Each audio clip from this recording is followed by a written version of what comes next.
I was asked about how the electric bike was going, and I figured I'll make a video to answer it. So you ask, I'll make a video about almost anything. Not anything, but almost anything. So the electric bike, I'm sitting down because I wanted to fit it in the video. It's not studio, the lighting is not great in here. I don't know how the sound is, but hopefully you can hear me at least. Let's talk about it. What this is a mountain bike converted to an electric bike. So to do that, you have to have a mountain bike. I didn't have a good donor one. That got picked up by the junk people yesterday. So I had to buy a new mountain bike, and it's a couple $100. I didn't get a great one. I didn't want a great one. This is just to kind of try out. I can always upgrade later, but I can't go back and get my money back if I don't like it. You got three things here. You got the mountain bike itself. You've got the back, I guess you'd call it wheel kit. So you buy the kit, it comes with the back wheel.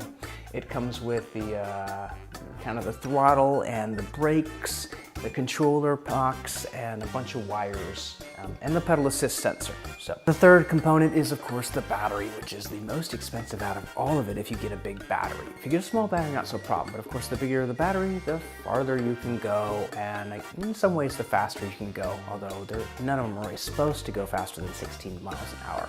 You can convert that to kilometers if you want, but I'm not going to. Now in this particular bike, the e-brakes did not work.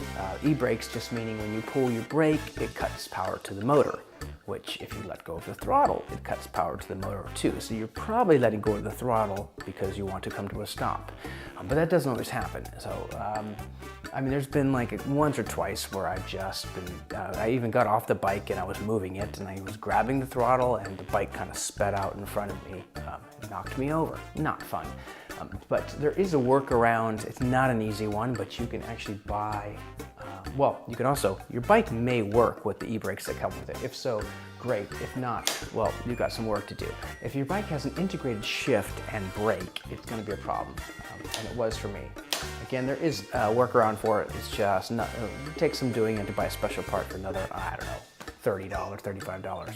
I put a few extra sensors on it. I put a mount for my phone, and these little rubber bands I found are important because if you don't have that at some point, you're probably going to go over a bump and your phone is going to fly out of that thing. So use the bands. Again, found out the hard way. It has a light. I use the light, but you can also buy a special, I don't know, I guess a motorcycle light really. Put that on there.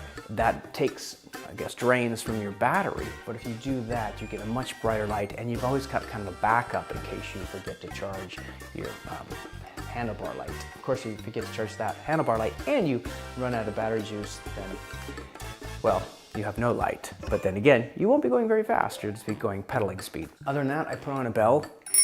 You definitely gotta have that, especially if you're kind of going at a nice clip. You want to let people in front of you know, and people are pretty like, once they hear it, I think at this point, if they go on trails a lot, they kind of know, someone's going by on a bike, they get out of your way. And this is 56 pounds now, plus, you know, a person, so you've got like several hundred pounds coming at you. It's not a bad idea to get out of the way.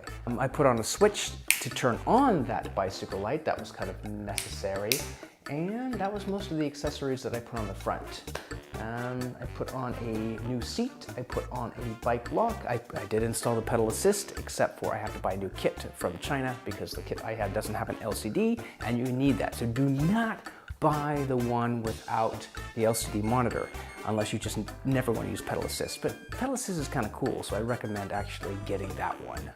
It makes a huge difference. Oh, another thing to really think about is the tires, the stock tubes that come with the bike and the e-bike. I've gone through 3 tubes so far. They've all had flats on a paved trail. I went close to like the wilderness, but it was still on a cement or a pavement trail. Get the heavy duty tires. You definitely got to get the heavy duty tires. There's no question about that. So my experience has been, it's just a lot of fun. It's a lot of extra weight too. I guess I should say that. It's a lot of extra weight. So once the battery dies, it becomes just a very heavy mountain bike. That's something to keep in mind. So when you're planning your trips, I've got about 40 miles on, like, kind of intermittently using the battery, not the throttle the whole time. I doubt it would get there with that much weight.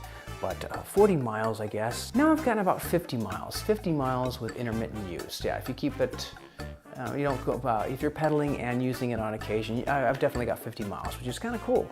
50 miles of pedal assist, because there's times where I was just kind of flooring it.